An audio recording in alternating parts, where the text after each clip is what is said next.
¿Quiénes eran realmente los almogávares? Normalmente, la idea que se tiene va asociada a sus últimas etapas de existencia, que a la postre fueron las que les dieron más fama. Pero la historia de los almogávares se alarga mucho más en el tiempo. Ya el significado de la palabra nos dice mucho de quiénes eran. Almogávar proviene del árabe al-mogávar, que significa el que hace algaras o correrías. Durante la conquista de las tierras dominadas por los musulmanes a lo largo del Valle del Ebro, muchas zonas de frontera o recién conquistadas se quedaban prácticamente desiertas, siendo áreas muy permeables y sin ninguna autoridad política o militar. Eran frecuentes la inseguridad y las escaramuzas de saqueo, tanto por parte cristiana como musulmana.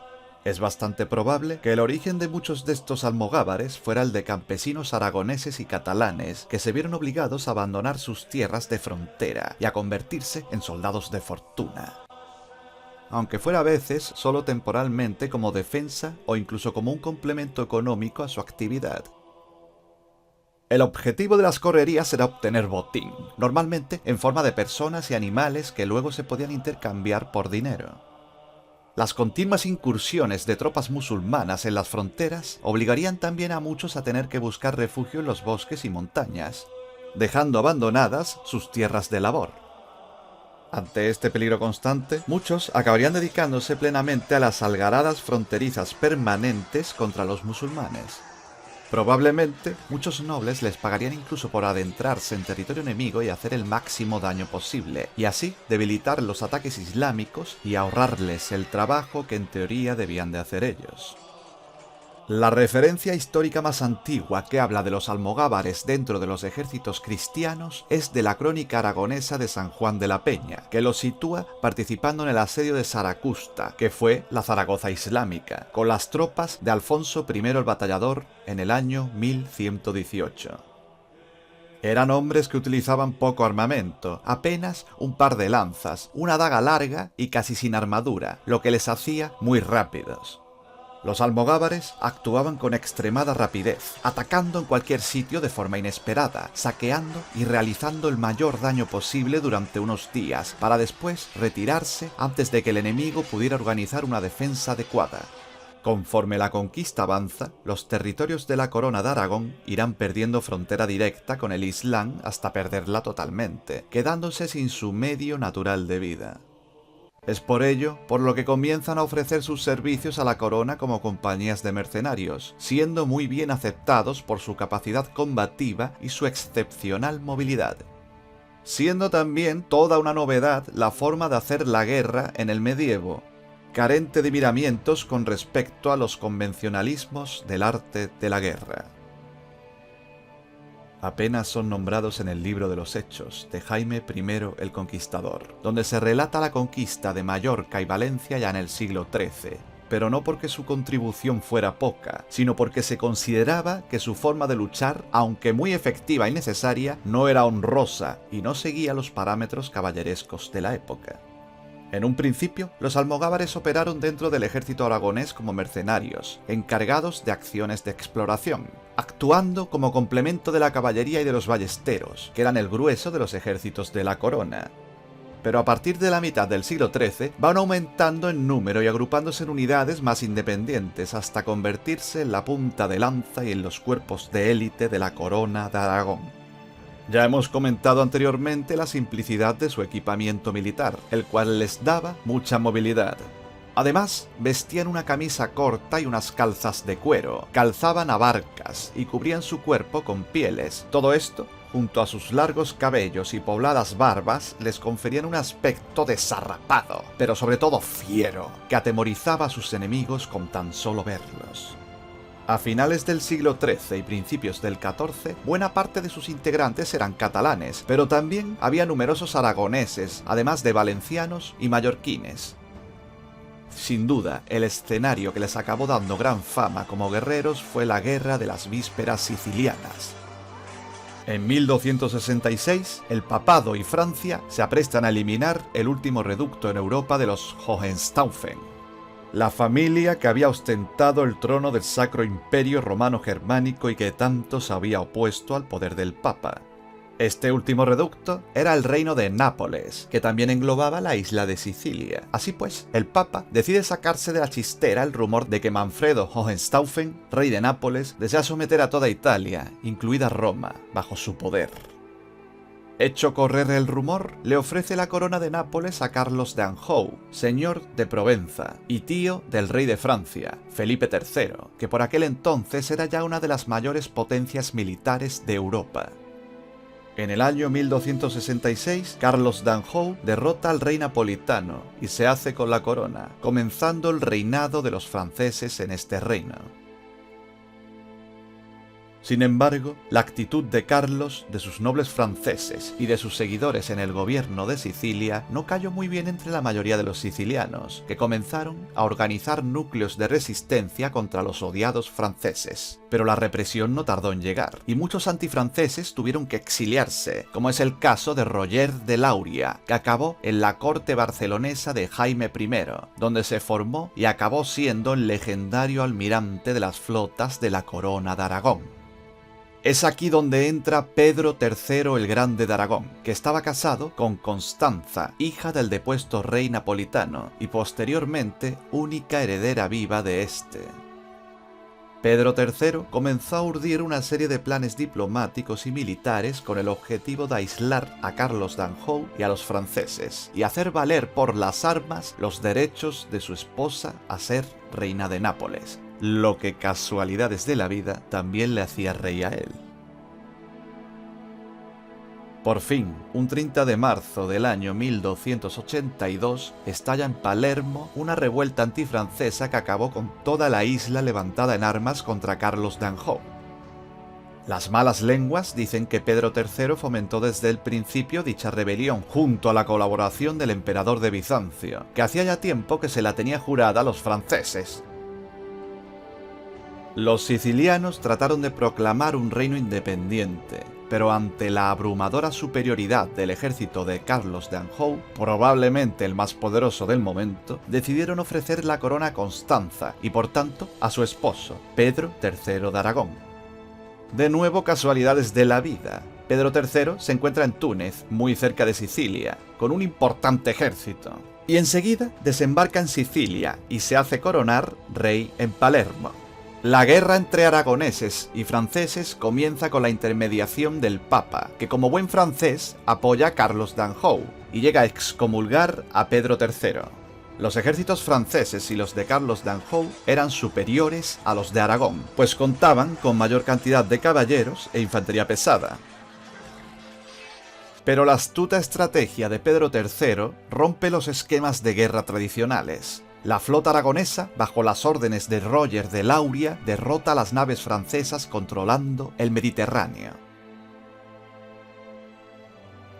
Una vez logrado, la flota mueve rápidamente de un lado a otro a las tropas aragonesas, y más concretamente a la compañía Almogávar, que lleva a cabo ataques relámpago incluso por las noches, con el objetivo de debilitar al enemigo y sobre todo de provocar el levantamiento de las ciudades del sur de Italia, que todavía están en poder de Carlos de Anjou. Los almogávares, bajo las órdenes de Guillén Galcerán de Cartellá, logran imponerse constantemente a los franceses, con victorias como la de Catona, Solano y Seminara, o la toma de Catanzaro, ya en territorio peninsular. Las costas del sur de Italia fueron pasto de las algaradas de los almogávares, que eran rápidamente distribuidos por la flota de un lugar a otro, minando la teórica superioridad de los franceses. La guerra prosiguió durante años, con largas fases de escasos movimientos, hasta que ya en el año 1302 se firma la Paz de Caltabellotta, por la que Sicilia se desligaba del reino de Nápoles y quedaba dentro del entorno de la Casa Real de Aragón. Lograda la paz para la corona de Aragón, la compañía mercenaria de los almogávares, que tan excelente papel había hecho en Sicilia y el sur de Italia, y que tanta fama había logrado, pasaba a estar ociosa y a convertirse en un problema para los reyes de Aragón y de Sicilia. Para los almogávares, tanto les daba luchar por sus empleadores como contra ellos mientras recibieran su sustento. Es ahí donde aparece el emperador de Constantinopla y donde comienza la parte más legendaria de esta historia.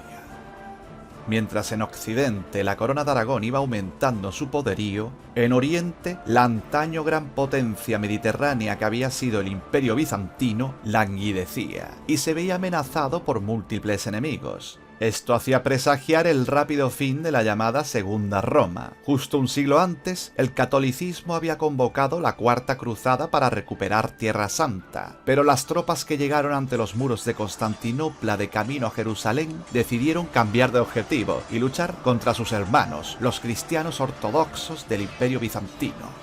Constantinopla fue por primera vez en su historia tomada y brutalmente saqueada, creándose el Imperio Latino de Oriente y dejando dividido al Imperio Bizantino en el año 1204. Pasarían aún 60 años hasta que los emperadores de Bizancio recuperaran su capital, pero el gran poderío bizantino nunca volvería ya a ser ni la sombra de lo que fue. Esto fue aprovechado por sus numerosos enemigos. En los Balcanes eran los serbios los que arrebataban territorios al imperio, además de varios estados latinos en Grecia, supervivientes del imperio latino anteriormente mencionado, y gobernados en su mayoría por los franceses. Pero la más temible amenaza eran las tribus turcas, que avanzaban cada vez más por Anatolia. Varias habían sido las oleadas de tribus turcas que habían llegado a Anatolia desde el interior de Asia, pero una de ellas sería la que sellaría el destino de Constantinopla. Se trataba de la tribu mandada por el caudillo Osmán y a la que se acabó denominando osmanlíes, más conocidos en Europa como otomanos. La Anatolia ocupada por los turcos estaba dividida en varios sultanatos, pero es en este momento cuando los otomanos comienzan a sobresalir e irán imponiéndose poco a poco sobre el resto a lo largo del siglo XIV. En el año 1301, los ejércitos bizantinos son derrotados por los turcos en Anatolia, en la batalla de Bafea.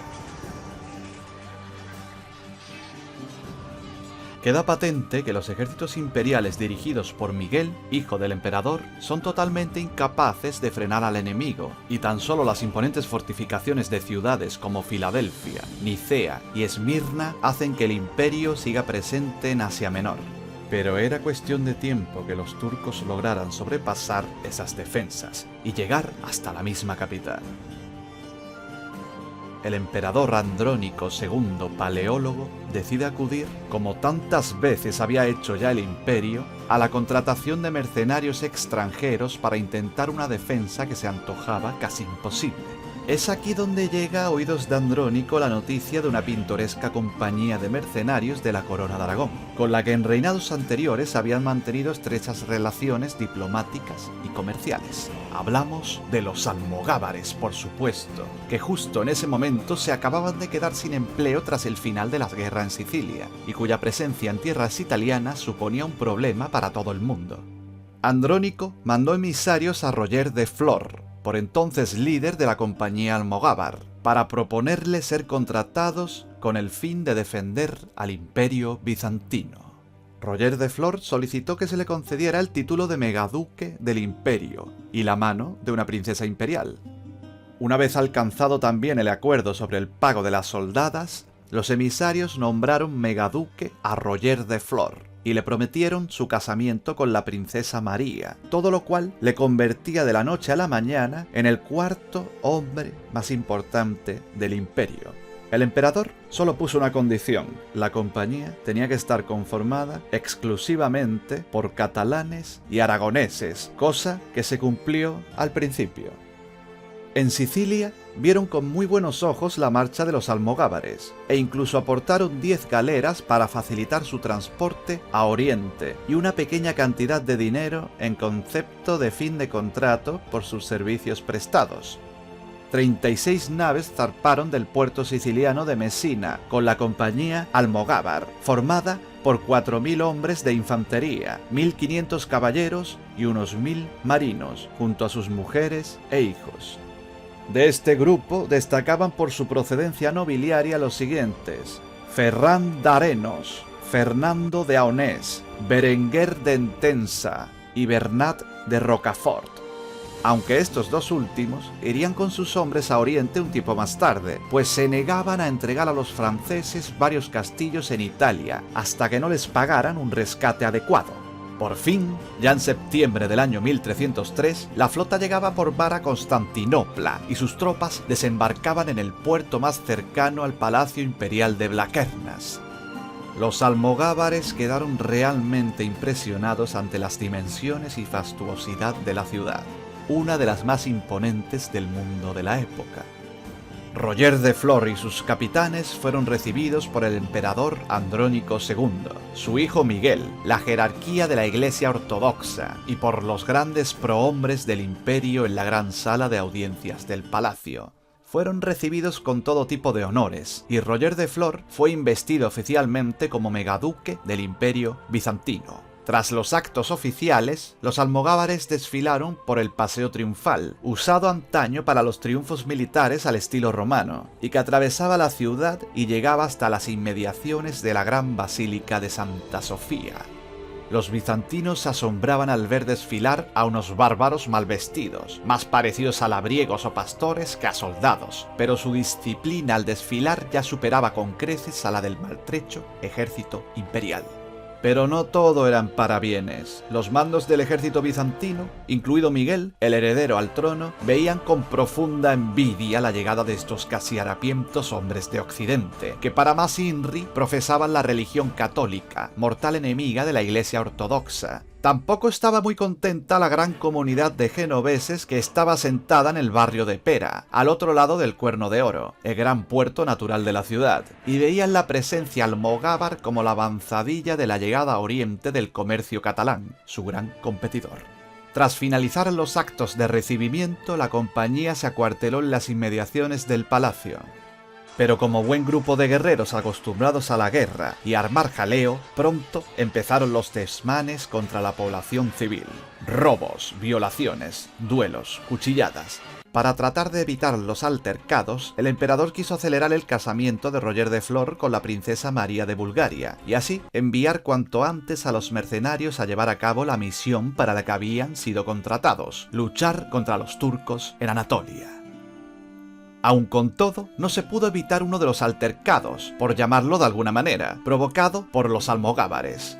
La misma noche del enlace, un almogávar paseaba solo y un grupo de genoveses empezaron a burlarse de su aspecto desaliñado. El almogávar, ni corto ni perezoso, desenvainó su espada y comenzó a luchar contra los genoveses, y a la refriega comenzaron a unirse hombres de ambos bandos. La lucha se extendió, y llegado un momento, buena parte de los genoveses se presentaron en armas ante el acuartelamiento de la compañía. comenzó una verdadera batalla campal por las calles de la ciudad, y pronto los almogávares se hicieron con el control de la situación, dedicándose a exterminar a todo genovés que se encontraban.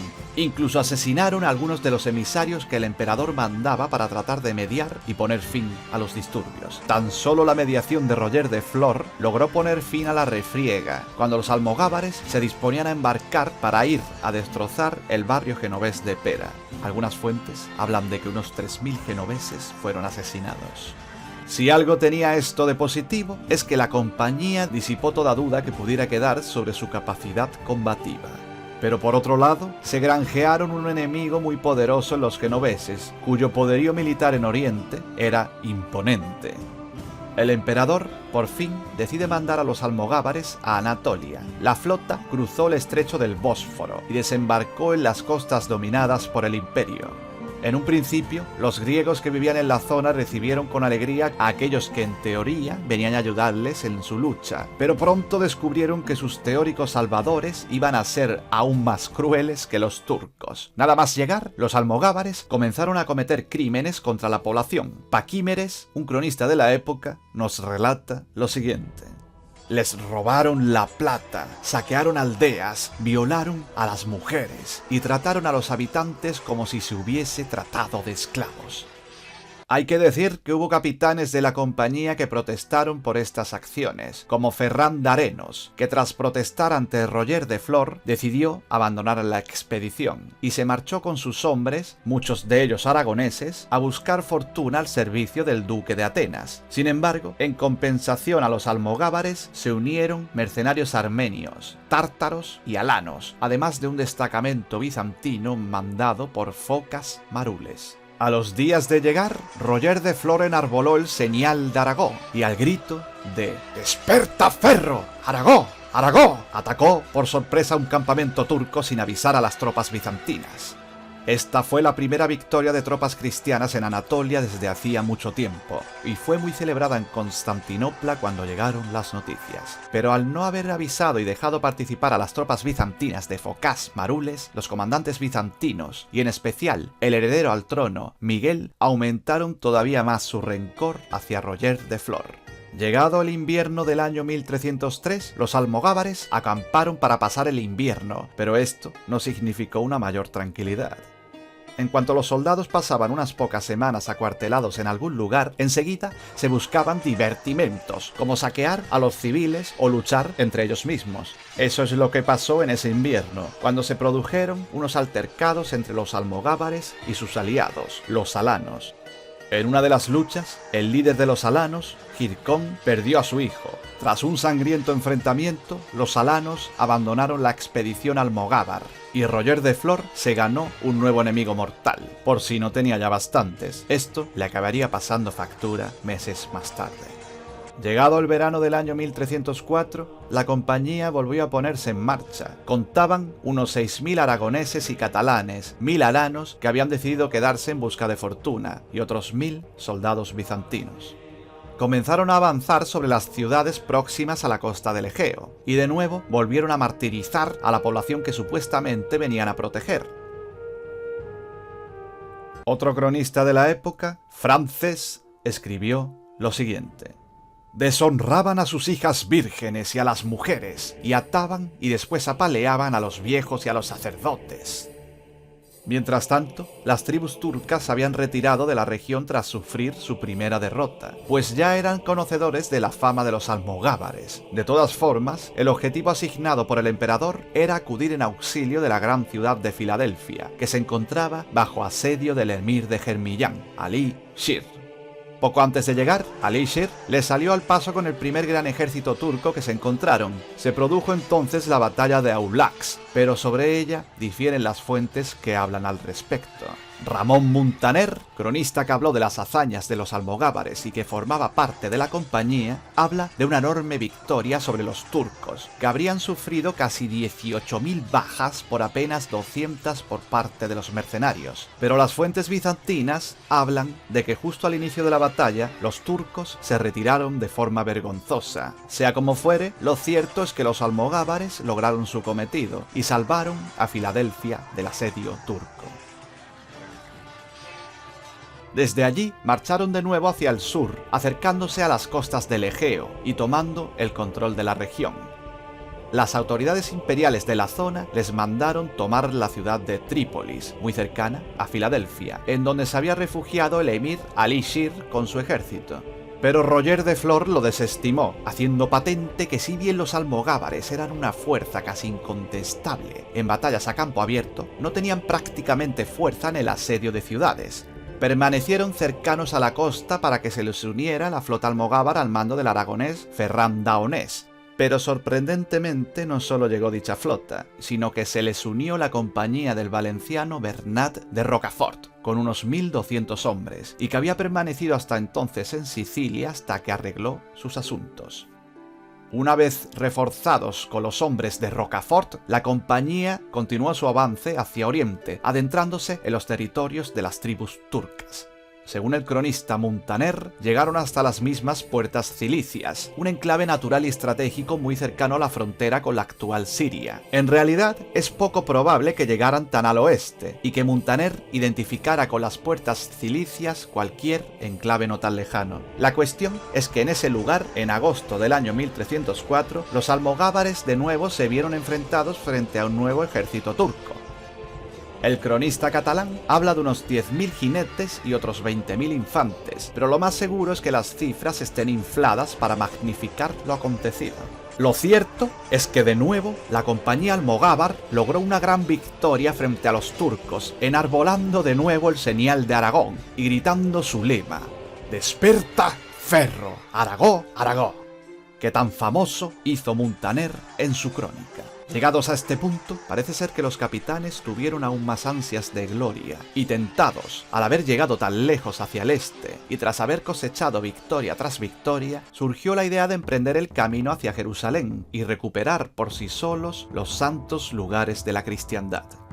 Realmente era un caramelo muy goloso el hacer realidad el sueño de la fracasada cruzada que Jaime I trató de emprender apenas 35 años antes, y en la que habían participado también varias compañías de almogávares. Pero finalmente se vio la inviabilidad de semejante campaña y decidieron regresar hacia su base en las costas del Egeo. Pasando allí el invierno, Roger de Flor recibió a unos emisarios del emperador, que pedían su inmediato regreso a Constantinopla para que ayudara a su hijo Miguel frente a otro temible enemigo, los búlgaros. Roger de Flor decidió acatar las órdenes y toda la compañía cruzó de nuevo el mar para acampar, ya de nuevo en Europa, en la estratégica península de Gallipoli, no muy lejos de la capital. Pero ¿quién era este Roger de Flor? Roger nació en la ciudad italiana de Brindisi, de donde era su madre, una burguesa casada con un oficial de cetrería del emperador del Sacro Imperio Romano Germánico, Federico II. Su familia se acabó arruinando y su madre decidió entregarlo bajo la protección de la Orden del Temple, donde ingresó de joven. Llegó a alcanzar el grado de sargento al mando del navío templario El Halcón. Luchó en Tierra Santa, participando en la defensa de Acre en el año 1291, el último enclave en poder cristiano en la región. Sin embargo, los templarios le acusaron de aprovechar la confusión de los últimos momentos de la defensa y la evacuación de la ciudad para saquear parte del tesoro templario y huir con su navío.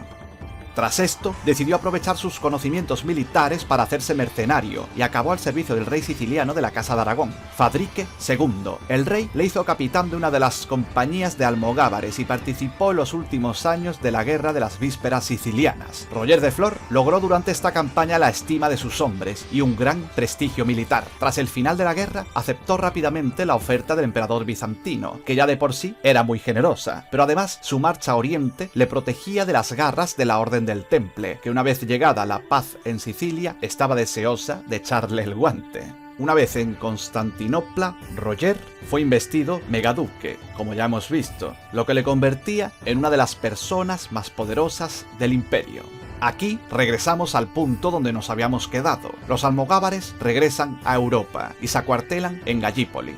Pero al poco de llegar, Roger de Flor y el resto de capitanes comienzan a reclamar al emperador el pago de las soldadas atrasadas. Por contra, el emperador y sobre todo su corte se niegan a ello, pues están escandalizados por los actos de pillaje que los mercenarios habían realizado en Anatolia, a costa de la población que debían proteger. En esa situación de tira y afloja se encontraban cuando por fin llegó a Oriente el noble aragonés Berenguer de Entensa, con su compañía procedente también de Sicilia. En su llegada no solo estaba el interés personal de Berenguer de unirse a la expedición, sino también el interés de los reyes de Aragón y de Sicilia para que en el futuro los almogávares les abrieran el camino hacia la consecución del trono imperial de Constantinopla.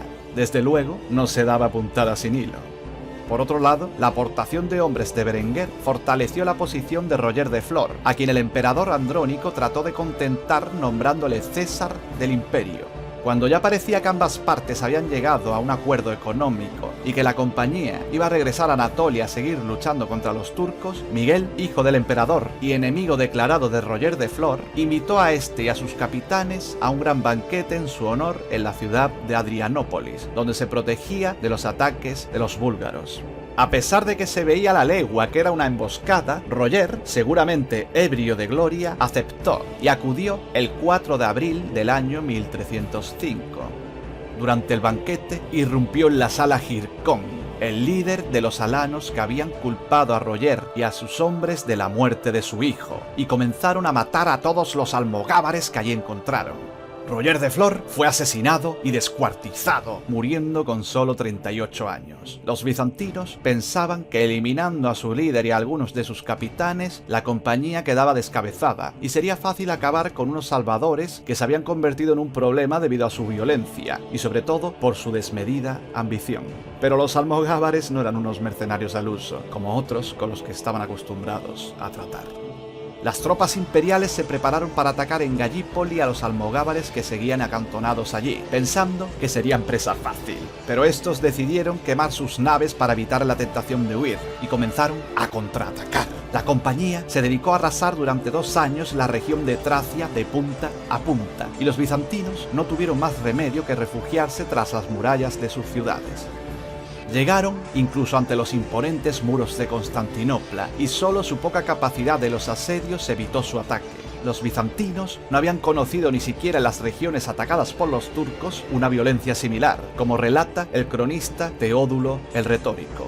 Los almogávares se complacen sobre todo de la sangre y de las matanzas y consideran el sumum de la felicidad acabar con los otros y una calamidad no hacerlo, e incluso consideran la clemencia una feminación.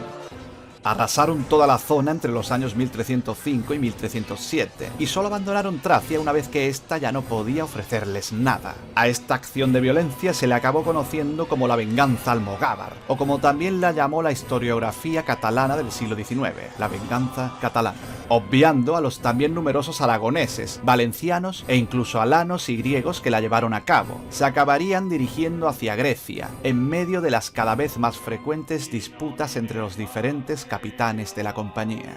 Tras la muerte de Roger de Flor, el aragonés Berenguer de Entensa trató de ejercer de líder supremo de la compañía, pero el resto de capitanes, especialmente el valenciano Bernat de Rocafort, se negaban a dejar el mando de sus hombres. Finalmente, ambos se enfrentaron, acabando con la muerte de Entensa y asumiendo Rocafort el liderazgo. En su marcha hacia Grecia, los almogávares, agotados tras años ininterrumpidos de lucha, fueron duramente derrotados tanto por los serbios como por un rehecho ejército bizantino que iba en su persecución. Rocafort decidió finalmente aceptar, en contra de la opinión de muchos de sus hombres, la oferta de los franceses de la casa Anjou, enemiga tradicional de la corona de Aragón, y luchar por ellos en Macedonia. Pero la mala dirección de la compañía por parte de Rocafort hizo que finalmente sus hombres se alzaran contra él, rompieran la efímera colaboración con los Anjou y lo entregaran a los franceses, terminando su vida en una mazmorra napolitana. Ya en la primavera del año 1311, y tras haber arrasado la región de Tesalia al norte de Grecia, llegan a las fronteras del ducado de Atenas, por entonces gobernado por el francés Gutierre de Brienne, que les ofrece ingresar en su ejército. Por un tiempo aceptan, pero una vez que el duque ha logrado sus objetivos, decide licenciar a la compañía, dejando bajo su servicio tan solo a unos pocos aragoneses y catalanes. El resto de almogávares hacen caso omiso de las peticiones del duque para que abandonaran sus tierras, y por enésima vez vuelven a convertirse en una seria amenaza para los lugareños. Gutiérrez se propuso entonces eliminar a los mercenarios de una vez por todas, y reunió al mayor ejército de la región con numerosos caballeros francos. Marchó por fin sobre ellos, y ya en el campo de batalla, los almogávares que habían seguido bajo el mando del duque de Atenas decidieron abandonarle y reunirse con sus antiguos compañeros de armas, a pesar de que estaban en inferioridad numérica y parecía esperarles una muerte segura. De nuevo, estaban equivocados. El 15 de marzo del año 1311, la poderosa caballería francesa y veneciana acabó totalmente destrozada por los catalanes y aragoneses en la batalla de Almiros. Tras su gran victoria, a los almogávares les quedó el paso libre y enseguida ocuparon las dos principales ciudades de la región, Tebas y Atenas. Esos bárbaros mercenarios que habían aterrorizado a Medio Oriente finalizaban su largo periplo y acabaron conformando dos estados, los ducados de Atenas y Neopatria. Durante varias décadas mantuvieron su independencia y guerrearon contra sus vecinos por el control de Grecia, pero una vez asentados fueron perdiendo su legendaria fuerza. Ya en el año 1379, dentro de la política expansiva de Pedro IV de Aragón, ambos ducados fueron integrados en los dominios de la Corona de Aragón, aunque a duras penas se mantuvieron durante unos años, pues en el año 1388 se perdió Atenas y en el 1390 Neopatria, frente a, curiosamente, otra compañía de mercenarios, esta vez navarros, al servicio de la República de Florencia. Pero a pesar de todo, nunca está de más recordar que durante casi un siglo las barras del rey de Aragón ondearon orgullosas en lo alto del Partenón de Atenas.